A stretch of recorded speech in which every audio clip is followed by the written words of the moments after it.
Hello students, today we are going to start the sixth chapter of class 7th English literature, that is the ransom of Red Chief.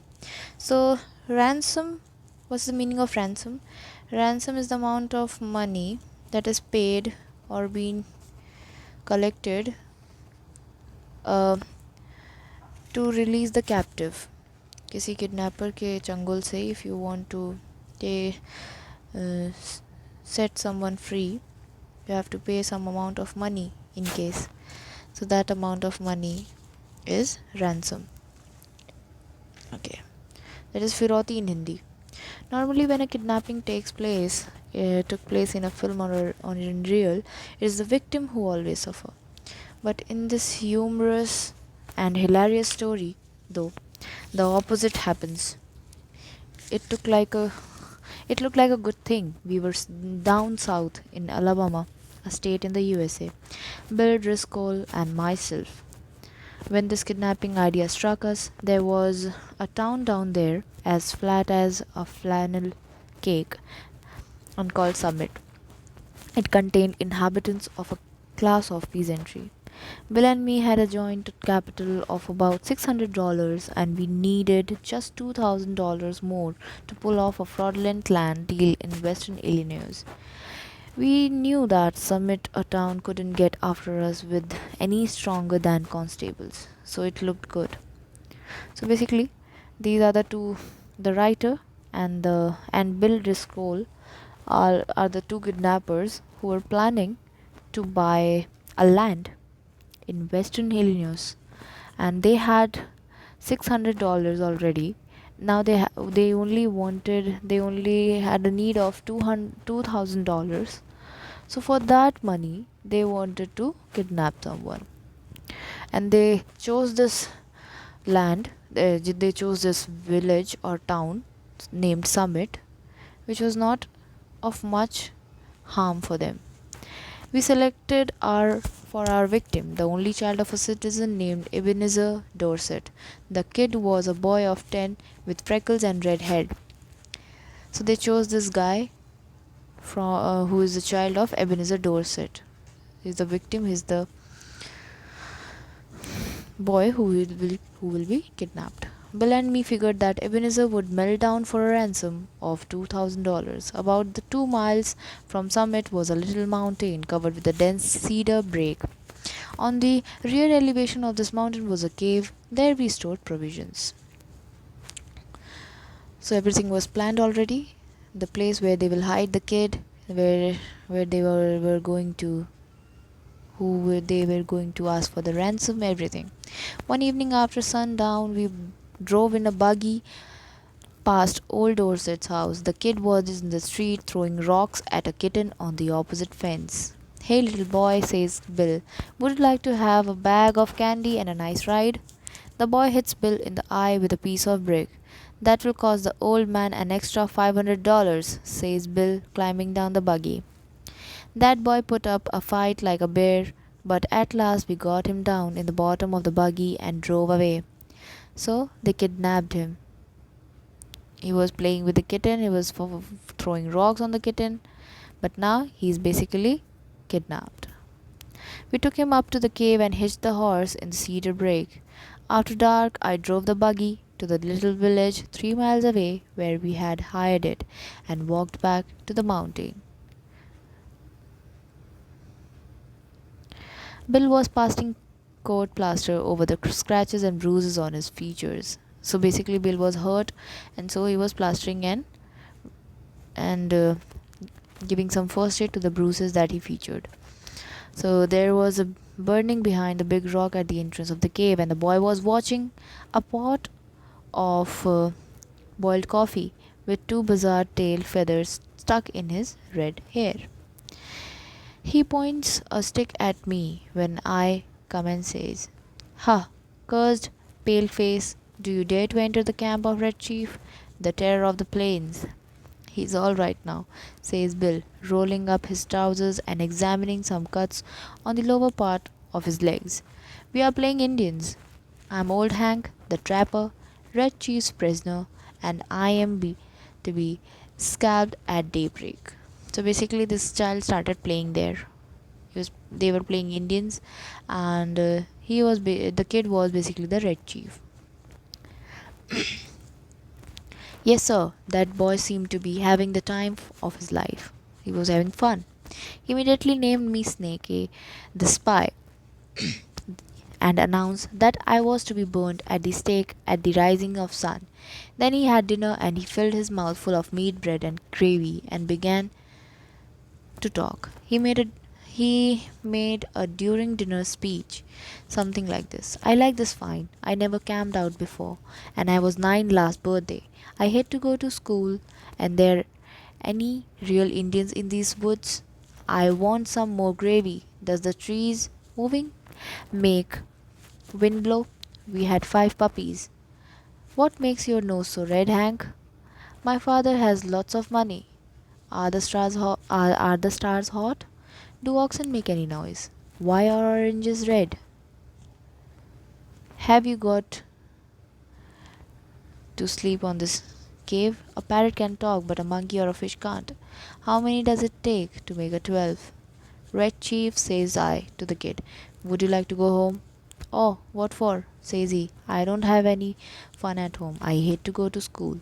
I like to camp here. You won't take me back home again, Snake Eye, will you? Not right away, says I. We'll stay here in the cave a while. All right, says he. That will be fine. I never had such fun in all my life. Just at daybreak, I was awakened by a series of awful screams from Bill. They weren't yells, or howls, or shouts, or whoops, or yaps, such as you would expect from a manly set of vocal organs. They were simply indecent, terrifying, and humiliating screams. I jumped up to see what the matter was. Red Chief was sitting on Bill's chest, with one hand twinned in Bill's hair.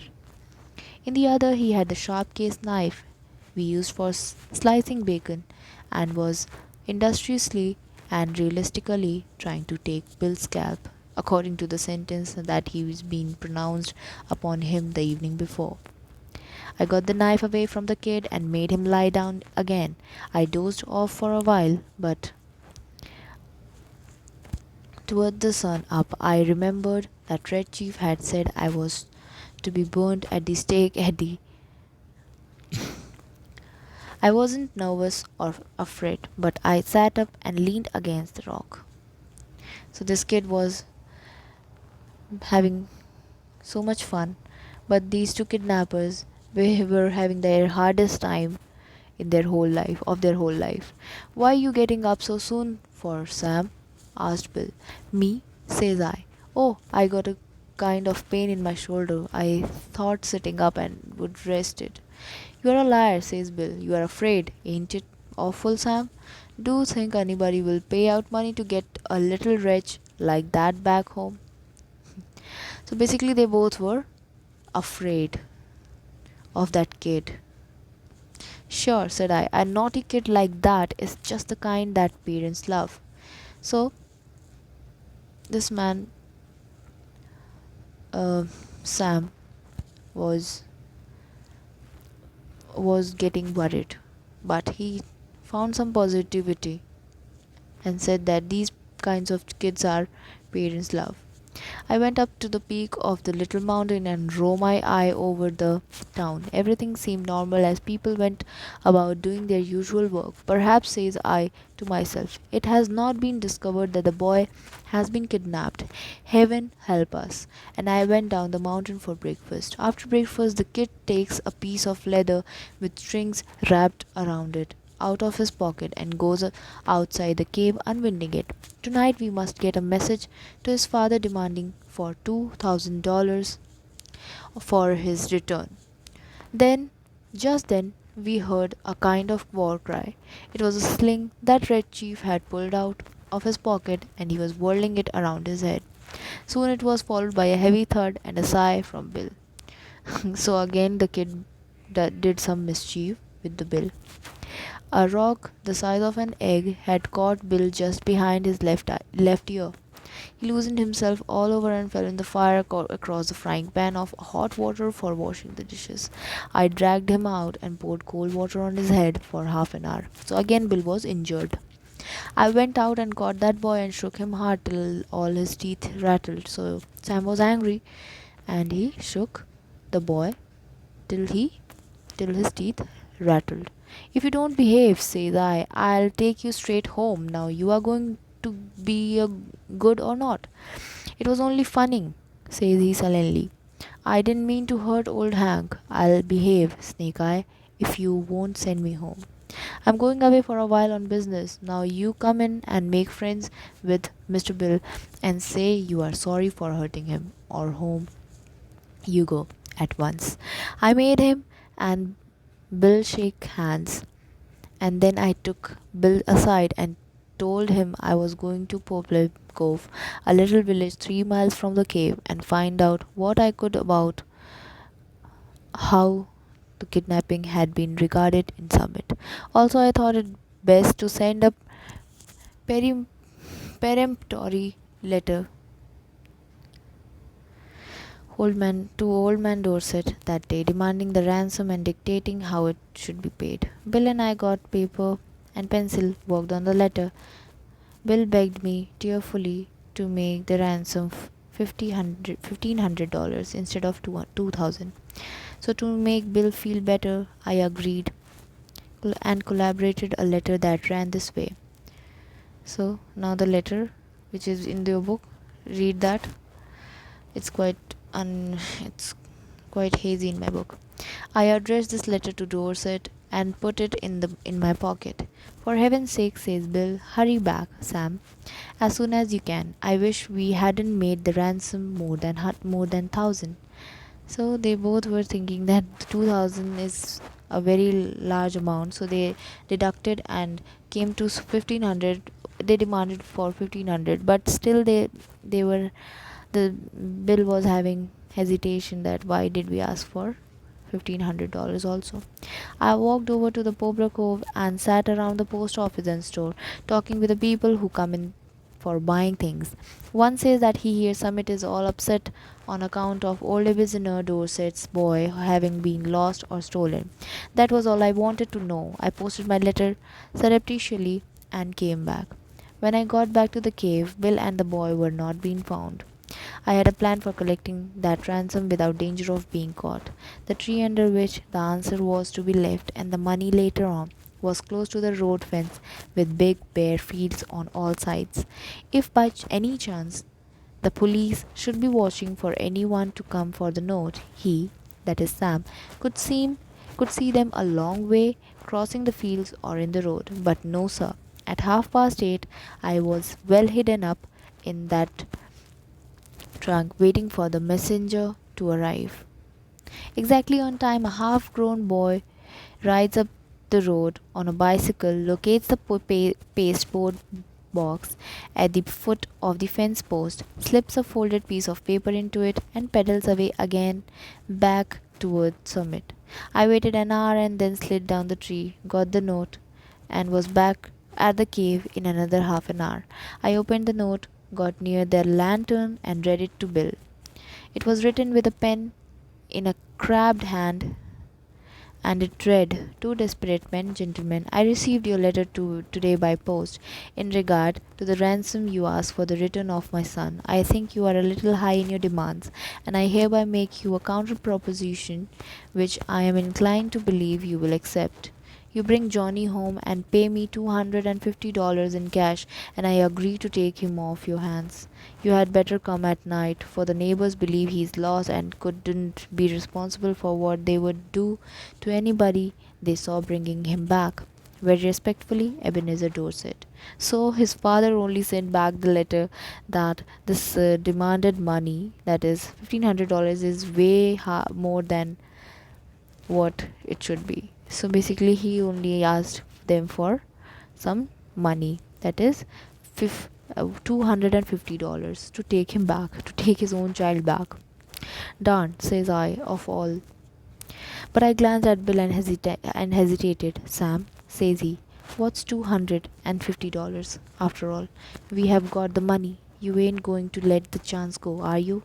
We took him home at night. We got him to go by telling him that his father had bought a silver mounted rifle and a pair of moccasins for him. and we were going to hunt bears the next day. It was just 12 o'clock when we knocked at Ebenezer's front door, just at the moment when it should have been abstracting the $1,500 from the box under the tree, according to the original proposition. Bill was counting out $250 into Dorset's hand. So, the story was all about the mischievous kid who was kidnapped, but these kidnappers were so fed up of his mischiefs and that naughty thing that he did to them, they only paid back the money, that is $250, to the to the kid's father, because they were completely fed up and they wanted to get rid of this guy anyhow. So we have completed the chapter. Now write down the word meanings, and we will do the exercises in our next segment. Thank you.